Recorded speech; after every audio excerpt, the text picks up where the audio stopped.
All right, everyone. This is a new episode of the Commission Corner. And today it's another English episode. And yeah, this time with a guest from Sweden. And the guest and I, we have a lot of history, you could say. But first of all, Petter, it's a pleasure to have you on this podcast today. Hey Welcome. guys, it's my pleasure to be here. Really honored to get to participate. Awesome. So for those that don't know the history, I can explain it briefly. So Pat and I, we met when I was still in the validation phase for Centify. I was conducting a lot of interviews. It was in the end over 100. And Petter was one of the early people that was able to give some feedback on commissions and also took a look at the first Figma mock-up that I created. And Petter, is it fair to say that you were impressed in the beginning?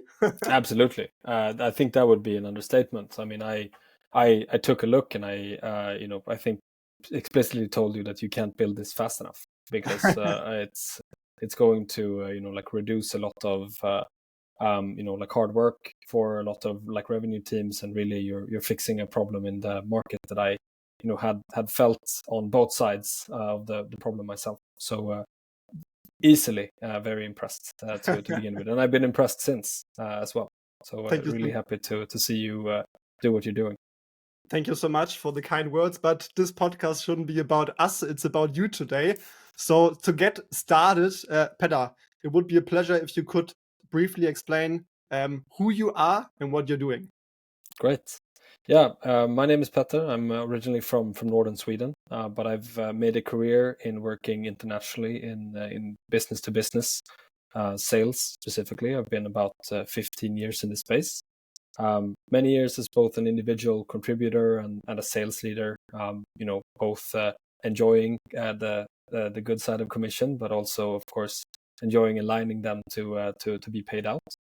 Today, I work as a go-to-market lead at Sana, specifically managing our global expansion team, where we focus on some of the not yet office serviced markets and the fastest growing areas in the world where we see the need for our AI augmented services.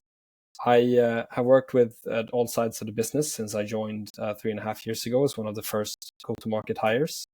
And right now I specialize, and my team does as well, in our learning platform go-to-market motion, which is going really well, but we're hoping to accelerate, as you might imagine still. So Sana is a learning platform first, but I also read on your website that you are shifting focus towards AI agents. Maybe you can give some insight into that strategy. Yeah. So I think for us, we think of Sana not as a specific product type company. We think of ourselves as an AI company that's setting out to solve the meta problems of learning and knowledge management and utilization. That first, lent itself incredibly well to the learning platform, and that was one of the first things that we could develop and see a step change into the future of how learning benefits individuals, teams, and full organizations. However, when we've explored the bleeding edge of what the AI can do for teams when it comes to knowledge, the agentic AI sort of the agentification, if you will, exposes itself very early on. So to do that, to do that justice, we've also then developed a second product that is a more generally applicable sort of productivity tool. If I get to summarize it, so Sana Learn is the learning platform, which is essentially honed in on the learning and knowledge management use case. Sana Agents is our more kind of broadly applicable toolbox of how to build agentic AI into a team. So we're in a different recording studio now, but we could have had a Sana Agents note taker here with us. We could have asked it to summarize afterwards what kind of good stories did Petter tell, and we could have asked it to automatically draft a newsletter or LinkedIn post for it. So we think of ourselves as an AI company, and we happen to have two, products currently that really fulfill our purpose. It's so exciting. I mean, it's exciting times we live in right now. I also saw a post today on LinkedIn mentioning Sana as one of the leading AI companies from Sweden, next to Lovable. I think that's that's a huge milestone to be mentioned as one of the AI leaders. So you may also mention, Petter, that you now have two products. Does it ultimately also mean that you have two ICPs right now? Yes, I think that is entirely fair to say. I mean, one of these products is more easily establishable, and you can define a clear ICP for the Learn platform. One, because it's been around for longer, so we've grown more intelligent about. Two, because it was a more established sort of like market space. There's been several years where organizations all over the world, big and small, have bought learning platforms to augment the learning in their teams. And three, because we have the clearest right to win in this space. I'm obviously biased, but I think that Sana is the best consolidated learning and knowledge management platform on the market, and it's a more established space. On the agent side, it's a much newer space. There are few, if any, organizations out there in the world that can say that they have, developed the skill set for how to buy agentic AI for their business. It's a much, newer market, and it's a newer, platform and product for us as well. So the ICP is naturally not as easy to define just yet. So it needs a strong go-to-market strategy, and you as a go-to-market lead, would you say that your role is shifting towards a more AI-focused role? Is it rooted in revenue operations or more in sales? What would you say? I would say I think that's an excellent question, and we try to obviously also drive AI adoption ourselves in terms of how my role evolves with this. I definitely see myself spending the most time with sales leadership aspects, and I try and stay away from the administrative aspect of revenue administration. If I need it to happen naturally, I need it to be managed properly, and I want my incentives and my team members. We have a team of 25 people now, and we're looking to more than double by the end of the year. I want all of them to receive, their incentives on time, and for our revenue to be neatly managed. However, I want to obsess about, how we close and find new partnerships in our key markets. All right. Petter, if I'm not mistaken, you also were one of the first GTM people to join Sana, right? Yes. Yeah. So back when I joined Sana, I think we were around 35 people, and I think I was around the fifth hire into the go-to-market team. All right. So it's fair to assume that the sales process back then looks completely different to nowadays, right? I mean, it does look completely different when you look at the amount of details, but I do think that the fundamentals are still the same. We have a very consultative sales process, and we try and hone in not on our features, but on our partners and prospects' needs, and how Sana can help them achieve that. But we've certainly gotten a lot more sophisticated over the years in terms of how we take that consultative process to market. What would you say has changed from back when you joined until now in terms of sales process? I think we've gotten much better at articulating value. I think we have gathered partners that are able to be outspoken about the value of Sana, and we can translate that into easily digestible KPIs on return on investment, for example, that we can present to the team. I think we've gotten much better at using AI tools ourselves in terms of making it a very enjoyable sales process, or not enjoyable, but perhaps an engaging at least sales process in sharing summaries of our calls from that agents provides when I demo the Learn platform, for example, so that my stakeholders can come back to a good demo that I've run and like revisit the product that way. And I believe that we've become really, really good at making the product speak for us. Like we started off having to talk more conceptually about AI and about how it can augment like learning and productivity. Now instead of instead of telling people, we can show them. So I think that's very powerful, that we can use our own like platform and use our own products and demo that instead of talking about the benefits that you might have if you explore a platform like this. And looking at your comment that you have a consultative sales approach, would you say that Sana still can achieve a product-led sales, or is it not possible because it is such a consultative approach that you're seeking right now? I think this has been, like something that we've explored continuously, like how to enable like product-led growth when I've been here.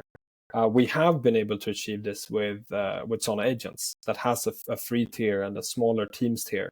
You don't have to be an enterprise, like partner of Sana to benefit from it. You can check out if you're a certain team size, even with a credit card. So there we've achieved, some aspect of product-led growth. I don't know the textbook definition of product-led growth, but I definitely see us as a product-driven, revenue growth company, because it's for the love of our platform and like the love of the partnership that we provide that we that we've seen success. So it's many cases the love of Sana Learn, the learning platform, that gives us reason to have a conversation with new partner, and we seem to have really hit the right zeitgeist, like with the mix of great table stake functionality, but also the innovation of what the future of learning is going to be. And that really resonates with our buyers, the chief people officers, the heads of learning, like out there. So we don't have a free tier for the Sana Learn platform, which prevents the true definition maybe of product-led growth. We have that for Sana Agents, but I think we're very much a product-driven company that does consultative sales, which makes me very proud as a salesperson, because it means that there's an utmost level of care into everything that we get in the hands of our prospects and partners. Yeah, exactly. Also, I've been a user of Sana, the platform myself, so I can say it's very intuitive, but of course needs a bit of onboarding time to set it up properly. But then for the end user, it's pretty straightforward, and it also helps. I guess it helps a lot of companies with onboarding, but also to continuously help them learn about the product or other topics that are relevant for the company. And talking about relevant topics, you mentioned earlier that you at Sana try to adopt AI as much as possible. Could you walk us through a couple of use cases that you use, where you use AI and how it helps you exactly? Yeah, I mean, it's perfect timing for this conversation, actually, because just now at the start of July, when we went between Q2 and Q3, we've hosted what we internally reference as a Kano week for commercial activation of like AI use cases. So Kano is a very common sort of like name that's tossed around in Sana, and it refers to a famous professor called Noriaki Kano that explored sort of the need to haves and the delighters and the sort of like the performance aspects of a product. So we routinely run, like Kano weeks, both for the product team to figure out what kind of functionality we should explore, but also for the commercial and operational teams in terms of, okay, how can we become better at deploying, like our own tools? And there we've looked at, like making like task automations for some of the common, like use cases. I'm working on, for example, an automation of like CRM updates in the follow-up of a call, because I already get the summary of a that a prospect call that I've had and a demo, typically discussed, through the consultative sales process, their needs in that call. And then I can ask Sona agents to update my CRM, with that information. That's one such, adoption of us, where I don't have to think that, okay, I need to remember to update this. I can get my, virtual agent to do it for me. Another example that I saw, earlier in the roundup meeting that we had company-wide was that some of our, some of our team have developed a return on investment calculator, for the, for the new prospects that we have. We meet with quite a few, we meet quite a few sort of infrequent buyers when we sell the learning platform. You don't expect to buy, a new learning platform every other year. So it's hard to kind of develop a mastery for it and know exactly what the best practice can be. So there we've built out, through the help of discussions and through the AI, agent that we have, looking at what kind of, ROIs typically get discussed with partners. We've been able to develop an ROI calculator from underneath that. It's that, and it's legal agents, it's operational agents that help us become more operational, that we try to put in place, because we really believe in the augmentation of our team members. How do we make them stronger? How do we make them, for lack of a better comparison, but how do we make them cyborgs? How do we make them get some superpowers with AI that they can utilize as they have it at the front? Is then working on efficiency also a topic that follows you within your casual, typical working week, so that you have specific initiatives maybe running, or how is your typical week look like? Yeah, definitely. I try to make sure that I optimize for what do I have to do myself, and what can I ask an AI to do. So summarization, of a meeting is something where I used to take, extensive notes, and I used to sort of not sit in a call like I can do now and engage with you, but rather, frantically scribbling. I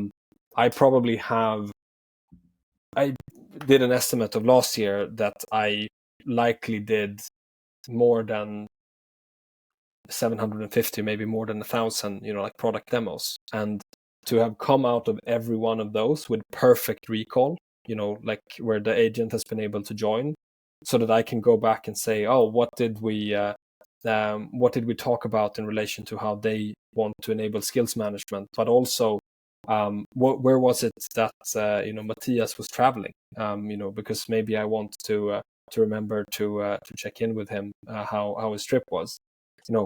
That level of perfect recall is something that's completely automated for me. So I tried to also understand what else can I do, that can trigger those aspects.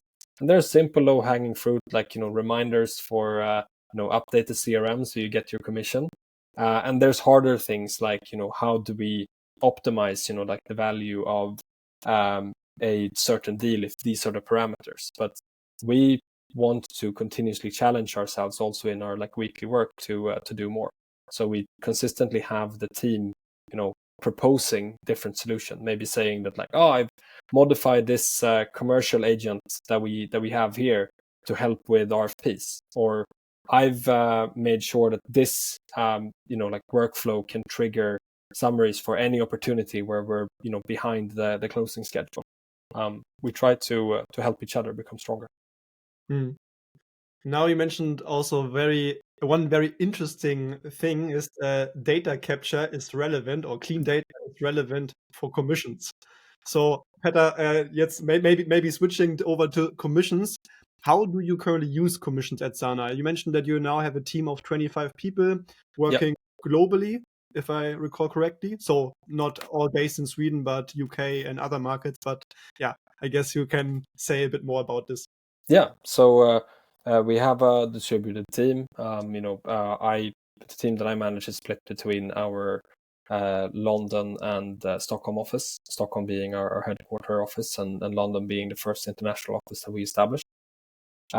So not all of those 25 employees, that's the full sort of like team, not all of them will be subject to commission, but the salespeople all have a like a commission percentage for deals that we close. I have always found in my career as a sales leader that there's no truer and like more effective like ways of aligning like short and mid-term like goals with the business and the individual than commission. And specifically also for sales, which can be a very lonely and challenging job at times. Like when I speak to our engineers, for example, I think the common example that I make is that like our code, like the code base doesn't take vacation. Like the code base doesn't go quiet and like stops answering like after you've like written like a bunch of great lines, but that can happen to sales. I think of it as a very sort of like value driving reward when done right. So I've always opted for commission structures when I can. And all of our sales offices, including the New York office, and all the salespeople at Sana enjoy commission as a percentage of sales and ARR that we bring in. And is there anything specific that you, as a sales leader, need to keep in mind when creating incentive schemes for global teams? I think we need to make sure that we optimize for like the business having success, because it's important to remember that like no one organization signs a contract with Petter. Like they sign a contract with Sana. So we need to make sure that there's an explicit understanding for that. We also need to make sure that like the way that revenue might be recognized doesn't stand in the way for like the individual salesperson to get their commission for it. Like it's now that we've gone up market with Sana and we like close deals all over the world, it's not uncommon that maybe we're engaging stakeholders in one country, but the contract is going to sign the contracting entity is going to be based in a completely different market. So there we need to be careful also to make sure that incentives slice across the admin of RevOps, for example, so that we make sure that we have those payouts coming in. And finally, we need to make sure that we like align this as value for the business. We operate also on a cliff schedule for commission. It's not like in every single sale, but it's every single sale after you've hit a certain a certain target that receives payout. Setting the cliff to the right level, super important. Setting sort of accelerators when we like deploy them in specific periods, incredibly important. And making sure that the overall scheme like of what we actually pay out for makes sense is the most important of all. I think right now I'm very confident that we have a good system that we are going to even make even better, like over our period of growth. And hopefully that's going to mean that we have salespeople that are extra motivated to go out and crush it for Sana. Mm. Yeah, very interesting to hear, and also the fact that you are now closing deals that might have a contact person maybe in the US, but the signature will take place, for example, in the UK or a different country. Does this consequently also mean that there is like a bunch of people involved, like a team, and that you incentivize also on the team level? So I think that's something that we've not optimized for just yet, but that we're starting as we grow to have to consider. So in this past strategy period, we operate in sort of like 6-month periods. We've had a couple of occasions where it made sense because of the sort of like global application of multiple teams being involved and multiple salespeople specifically handling stakeholders in different markets. We've had a couple of instances where it's made sense to also split commission for a deal. That's been incredibly pragmatic because we're one company in the end, and it's something that we've like had to do like very seldomly because it simply hasn't been a need for it just yet at Sana.